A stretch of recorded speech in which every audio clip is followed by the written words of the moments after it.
Dr. Anurag Saxena is a distinguished neurosurgeon known for his expertise in spine and brain surgery procedures. His commitment to patient care, innovative techniques, extensive experience have made him a respected figure in the medical field. Hello everyone, I'm Sarim Iqbal from Media 9 Network and you are watching India First Doctor-oriented show, Doctor Opinion, and opinion really matter. Now today we will discuss about the spine surgery, and for this we have a very renowned personality from the health fraternity, Dr. Anurag Saxena. Welcome to our show, sir. Thank you. Sir, आज हम बात करेंगे spine surgery के बारे में। आप India के जाने माने मशहूर न्यूरोसर्जन हैं और बेसिकली आजकल जो है स्पाइन की प्रॉब्लम हर को होती है, तो कौन से ऐसे कंडीशन में सर्जरी की आवश्यकता पड़ जाती है? देखिए, स्पाइन अपने आप में बहुत बड़ा सर्जिकल सब्जेक्ट है, या स्पाइन की बीमारियां जो होती हैं बहुत अपने आपने नॉर्मली जो सुना होगा वो शियाटिका या स्लिप डिस्क होना, दिस इज कॉमनेस्ट प्रॉब्लम है। फिर बैक पेन पे, बैक पेन आपने सुना होगा, लोगों को कमर तो रहता ही रहता है। तो हर बीमारी का इलाज सर्जरी से हो ऐसा ज़रूरी नहीं है। इनफैक्ट स्पाइन में कुछ ही बीमारियां ऐसी होती हैं जिनमें सर्जरी की आवश्यकता होती है।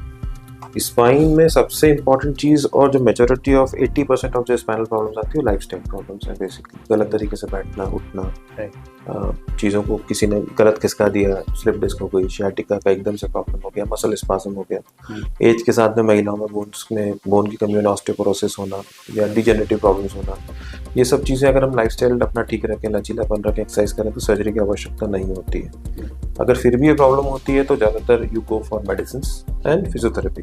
This are the initial first line of treatment. Surgical indications are when you have a very severe compression on the nerves, मतलब आपको बीमारी के कारण आपकी नसें इतनी ज़्यादा दब रही हैं कि सर्जरी के अलावा कोई ऑप्शन नहीं है उनको खोलना, या फिर आपकी बोन में स्लिप हो गया है, जो आपकी नर्व स्पाइनल कॉर्ड होती है, आपकी वर्टिब्रास होती हैं, उनमें स्लिप होना है, या फिर फ्रैक्चर हो गया, गिर गए, एक्यूट इंजरीज हो गई हैं।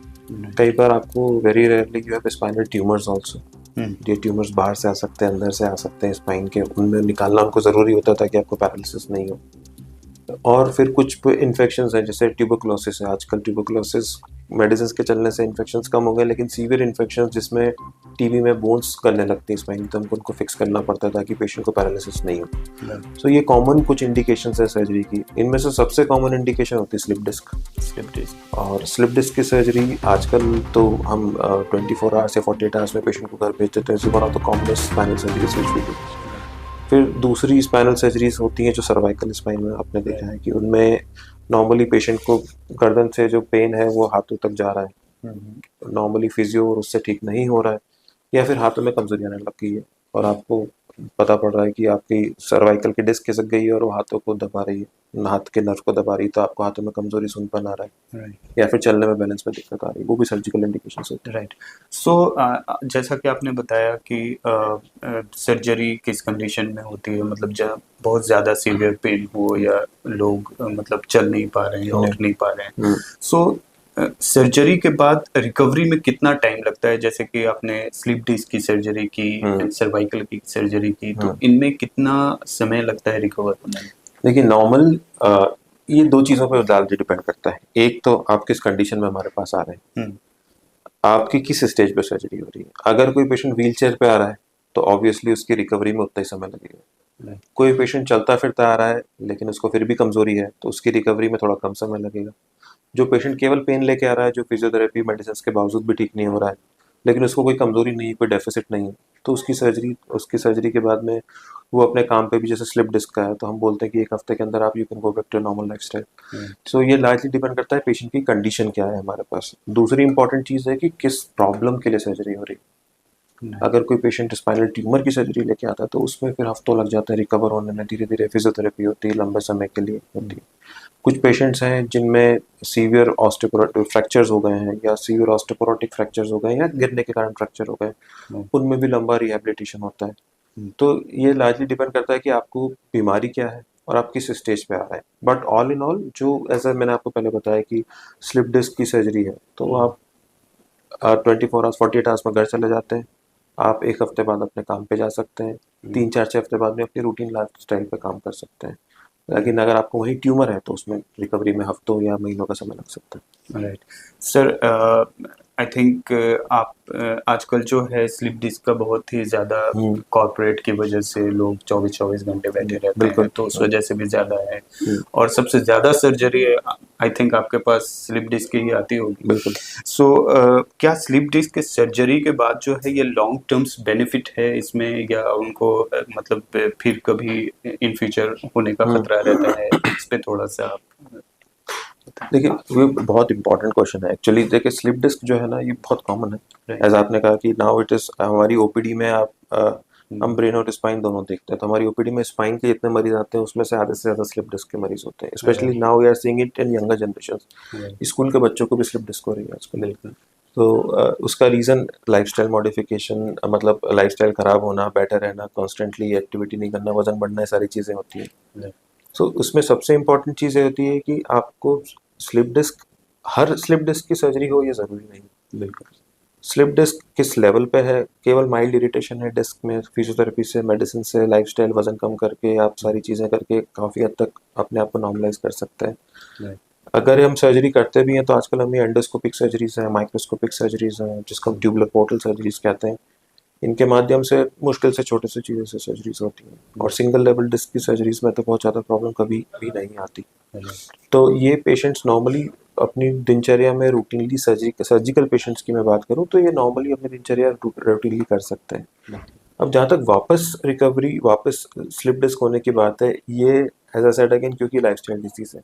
अगर आपने अपनी लाइफस्टाइल नहीं सुधारी तो वो आपको वापस स्लिप डिस्क होना ही है उस लेवल पे या उसके मतलब ऊपर। सर्जरी के बाद भी ध्यान रखना काफी जरूरी है, और अपने लाइफस्टाइल को मेंटेन करना जरूरी है। दूसरी चीज है कि आपकी स्लिप डिस्क अगर रिकरेंट है, बार बार हो रहा है आपको, तो फिर वो हम फ्यूजन सर्जरी पे जाते हैं, तब वो डिस्क को प्रॉपर्ली निकाल के वहाँ पे केज फिट करके फिक्सेशन सर्जरीज होती है। अगर आपको रिकरेंट डिस्क की प्रॉब्लम है तो उसी जगह पे है, तो उससे फिर हम उसको हमेशा के लिए वो डिस्क ही हटा देते हैं ताकि वो प्रॉब्लम ही सॉल्व हो जाए। तो इसमें कितना टाइम लगता है सर, अगर सपोज कि जिसका रिकरेंट हुआ और आपने बोला फिक्स सर्जरी हम करते हैं, तो इसमें कितना टाइम लगता है? ये भी आजकल मिनिमली इन्वेसिव टेक्निक्स के चलते हुए ये भी आप ये मान के चलिए कि पेशेंट अगले दिन चलने लग जाता है सर्जरी के, 3 दिन में डिस्चार्ज हो जाता है, around 10th day stitches cut जाते हैं, वो 2-3 हफ्ते बाद में रूटीन लाइफस्टाइल में अपनी 2 हफ्ते बाद में रूटीन वर्क वगैरह पे जा सकते हैं। बहुत ऐसे लोग हैं जो स्लिप डिस्क की वजह से वो बाइक और कार ड्राइव करना उनके लिए थोड़ा सा मुश्किल होता है,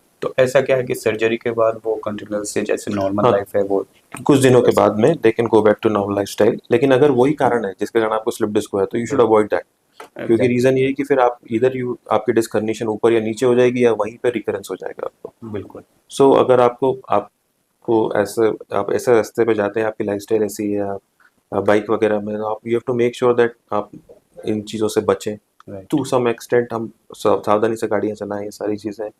पर छोटी छोटी दिनचर्या की चीज़ें जो मैं आपको समझा रहा हूँ, हम कैसे शेव कर रहे हैं, हम गाड़ी में कैसे बैठ रहे हैं, गाड़ी से कैसे उतर रहे हैं, हम ऊपर से शेल्फ से कैसे सामान बिठा रहे हैं, कितनी देर हम किस पोजीशन में बैठे हैं। अगर मैं ऐसा सीधे होके पीछे बैठा हूँ, स्ट्रेट बैठा हूँ, तो वो मेरे लिए सबसे अच्छी पोजीशन है। लेकिन अगर मैं स्लाउच करके बैठा रहूँगा तो वो मेरे लिए स्लिप डिस्क का कारण बनेगी आगे जाके। तो ये तो लाइफस्टाइल मॉडिफिकेशन है बेसिकली, आपको ये ट्रीटमेंट का पार्ट नहीं है, ये आपकी एक हेल्दी लाइफस्टाइल दिनचर्या। और सबसे ज़्यादा ज़रूरी वेट कंट्रोल, और उससे ज़्यादा ज़रूरी डेली एक्सरसाइजेस। पेशेंट को सियाटिका है या नहीं है, या हो गया और फ्यूचर में प्रिवेंट करना है, सो लचीलापन रखना, स्पाइन का योगा करना, फिजियोथेरेपी के एक्सरसाइज रेगुलर घर पे करना, ये बहुत ज़रूरी है। एक्सरसाइज बहुत ज़रूरी है। सर एक और महत्वपूर्ण सवाल है, आपसे जानना चाहेंगे कि बेसिकली लोग जो है स्पाइन को थोड़े थोड़े दर्द को लेके अक्सर घूमते रहते हैं और अवॉइड करते हैं, कुछ भी कभी ज़्यादा हुआ तो पेन किलर खा लिया, कुछ इस तरह से या सिकाई कर ली। सो उनको डॉक्टर से कब कंसल्ट करना चाहिए?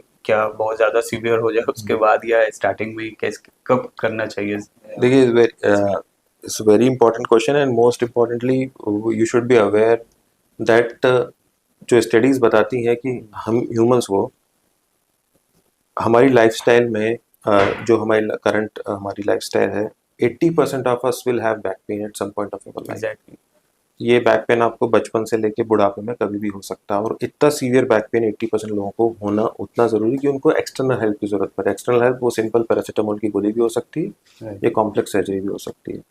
सो जब आपका पेन कंटिन्यूस है, बढ़ता जा रहा है, आपने लाइफस्टाइल मॉडिफाई कर लिए, आपको over the counter pain killer जैसे पैरासिटामोल हो गई या आपने जेल लगा लिए, उसके बाद भी ठीक नहीं हो रहा है, आपकी डेली एक्टिविटीज़ में अफेक्ट कर रहा है, आप अपना लैपटॉप पे काम नहीं कर पा रहे हैं, या आप वॉक नहीं कर पा रहे हैं, या आपको चलते चलते पैरों में सुनपन आ रहा है, पैरों को रगड़ना पड़ रहा है, हाथों में झंझनाहट आ रही है, हाथों में वीकनेस आ रही है, ये रेड फ्लैग्स हैं, आपको तुरंत दिखाना चाहिए डॉक्टर को।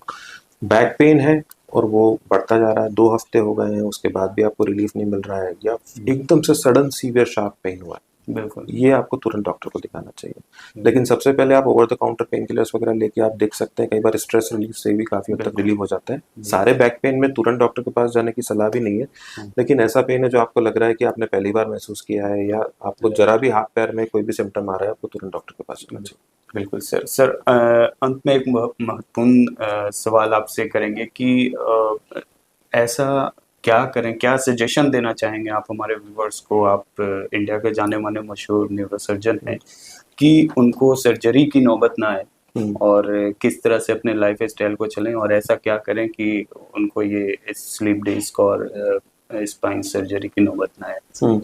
देखिए, जब हम स्पाइन सर्जरी की जो आप इसमें से स्लिप डिस्क और इसकी पूछ रहे हैं, सबसे इम्पोर्टेंट पार्ट, सबसे इम्पोर्टेंट मैसेज जो मैं देना चाहूँगा, ये प्रिवेंटेबल डिजीजेस में से आता है।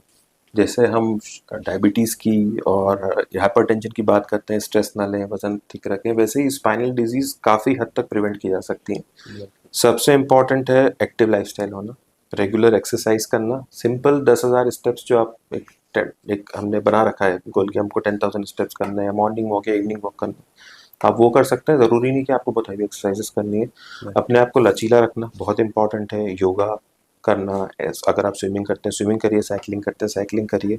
अच्छी डाइट लें जिसमें फुल आपकी न्यूट्रिशन जाए, विटामिन जाए, हेल्दी डाइट लें, जंक फूड से बचें। वेट रिडक्शन रखें, अपना वेट को कम रखें, अपना हेल्दी BMI बना के रखें। एंड फीमेल्स में, स्पेशली ओल्डर फीमेल्स में, there is a disease called as osteoporosis, जिसमें हार्मोन्स की कमी के कारण या बोन वीक होने के कारण बोन्स वीक होने लगती हैं। तो ऐसे में हार्मोन रिप्लेसमेंट थेरेपी रेगुलर लें, बोन की जांचें कराएं। ये सारी चीज़ें, लाइफस्टाइल अपना ढंग से बैठना, ढंग से उठना, बहुत ज़्यादा ज़मीन पे नहीं बैठना, आलकी पालकी मान के हम कंटिन्यूसली बैठे रहते हैं, वर्क फ्रॉम होम कल्चर के चलते हम लेटे लेटे मोबाइल में बात देखते हैं या लैपटॉप पे काम करते हैं। तो 2-3 चीज़ों को अवॉइड करना चाहिए। तो अगर आप ये करेंगे तो आपको काफ़ी हद तक इन बीमारियों से बचाव मिल सकता है। सर बहुत बहुत धन्यवाद सर, आपने इतना कीमती समय निकाल कर और इतनी अच्छी बातें बताई, इसके लिए बहुत बहुत शुक्रिया। Thank you.